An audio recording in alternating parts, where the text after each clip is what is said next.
Welcome to Heaven Awaits. My name is Leigh, and I narrate the near-death experiences of those who have died and have seen the other side. If you enjoy these videos, please consider hitting the thumbs up, subscribe, and bell icons to be notified of new content. Doing so is free, and it does help the channel grow. Get comfortable, grab a cup of coffee or tea, and let's dive into today's experience. I have had one surface experience and two deep ones.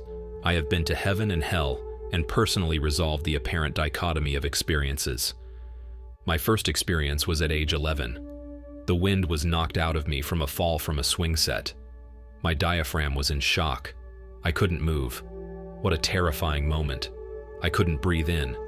I could only breathe out, so I kept what little air I had in me. I was going to die.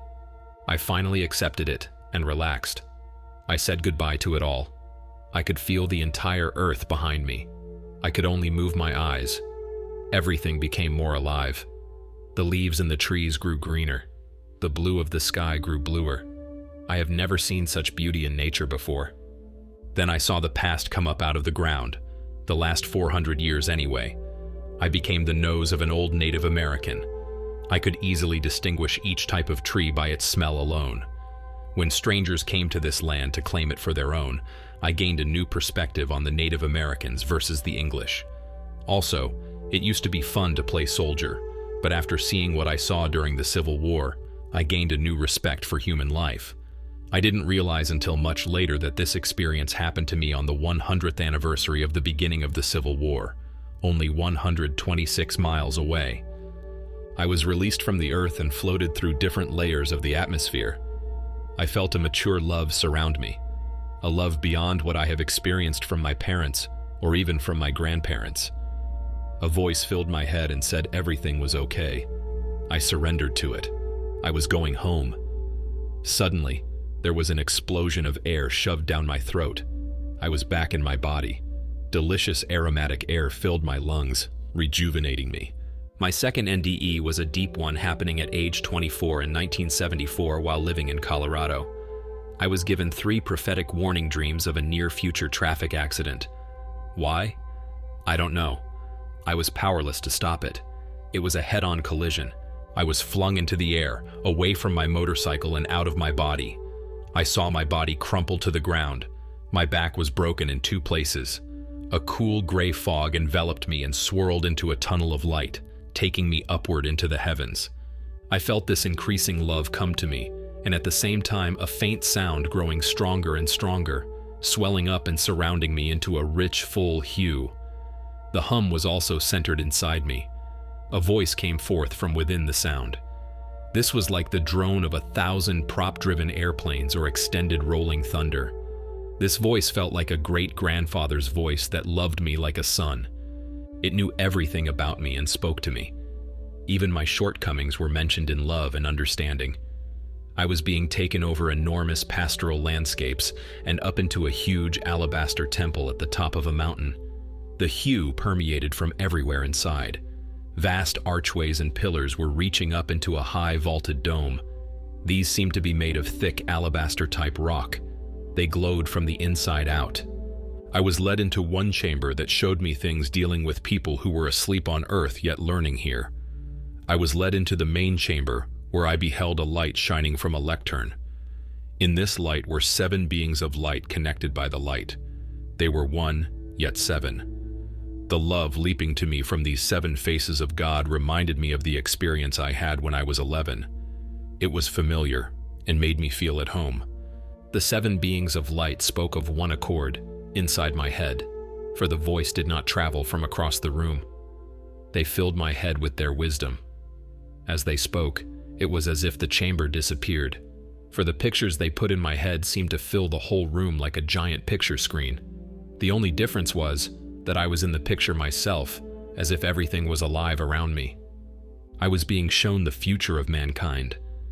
It was not a peaceful future from the start. It was disturbing and almost too incredible to bear.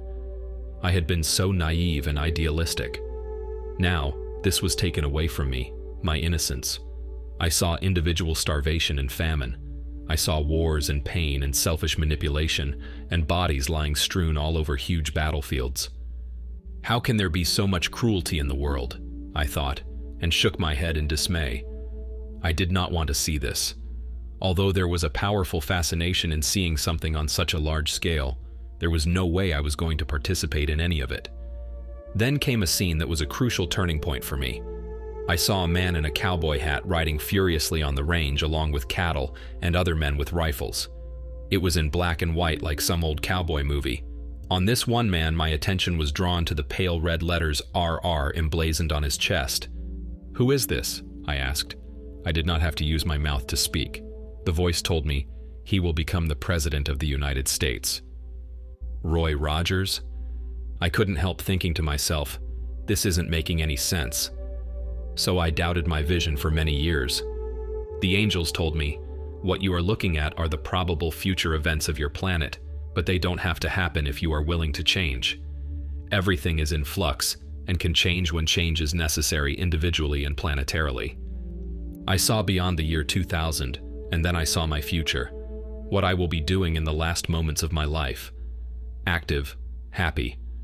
I had mixed feelings and limited understanding of the meaning of this at the time. A torrential roar like a waterfall passed through my head. The gray fog came back. Then my eyes opened straight away. There was no tunnel on the return trip. I saw the inside of an ambulance. Voices fading away in my head were promising future visits to me.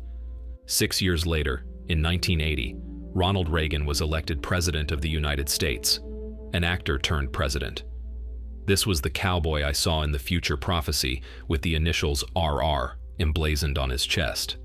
In 1994, I discovered Near-Deather Dan, who wrote about his experience of being taken into a cathedral and showed future prophecy also. He saw, in 1975, editorial cartoons of a cowboy actor and the initials RR under the presidential seal. This happened to him within a year of my NDE. Amazing. We saw the same thing near the same time. The only difference was Lightning Boy thought it was Robert Redford. I thought it was Roy Rogers. Incredible. We were both wrong, but we were both right also. This is what I call a significant coincidence. But wait, there is more. We were both born within a month of each other in the same year, and I have the dubious honor of graduating from the same high school and in the same class as Dan. Coincidence is a lazy word we use when we just don't see the bigger picture. In 1987, while learning from Grandpa Roberts, an 84-year-old Cherokee elder living in California, I fell ill. Grandpa saw my fever as not only a physical illness, but with his spiritual eye he saw it as an initiation. As he studied me, he became worried. He saw something powerful but said only, "Many people die upon entering this place you are going, and the ones that survive are permanently mad." That didn't help much, but at least he told me the truth so I could brace myself. He said if I can't find love anywhere, at least leave the door open to love, and he will be on the other side waiting. He directed me to go out to a sacred circle and survive it, alone. He was to do a much-needed ceremony himself from inside his pothouse. I was weak from alternating between moments shaking from internal chills to sweating with heat. An owl called hauntingly. Some natives consider the owl a bringer of life, others a messenger of death. The last time I passed out was 7 a.m. Then I woke up dead. Researchers ask about personal changes after NDEs. The gifts first. I have timely documentation to show my IQ went from normal to superior and up. Of course, when one is given a life-changing increase in perception and awareness, some of its fallout shows up in the area sometimes known as IQ. I was thinking more globally instead of selfish locally. I have an affinity for Cliff Robertson and Flowers for Algernon. I was given patience and the ability to see behind people's conscious and unconscious masks. I was given the power to leave my body, the power to limited healing, to slow my heart rate, to reach the theta state. I was given more power to love, but still feel smaller than a candle being held out to the sun. You see, the all-encompassing love in the heavens defies description and has no match anywhere else. The curses are the alienation it brings, especially at such a young age.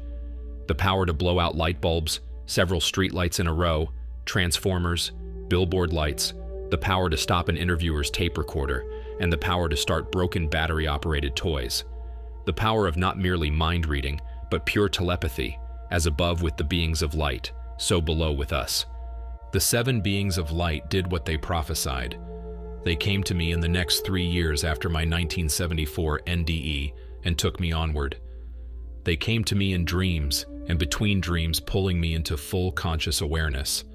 They came one at a time, each with a specific task. They took me through and above the world. They showed me the universe. They took me into the heavens and showed me some of the planes of existence as we all journey upward into the face of the uncreated creating. They took me into past lives. Whether they are my past lives or just past lives, I can't say. But then, that doesn't matter to me. What does matter is that I learned a great deal from these lives, as if I had lived them. These angels taught me that we are all connected, that all of life is precious, that finding love within us is hard work, and that we must generate more love more often, for human love pales before eternal love. I am smaller than a candle being held out to the sun. That does it for today's experience. As always, let me know what you thought in the comment section below. Until next time, stay safe and continue to be blessed.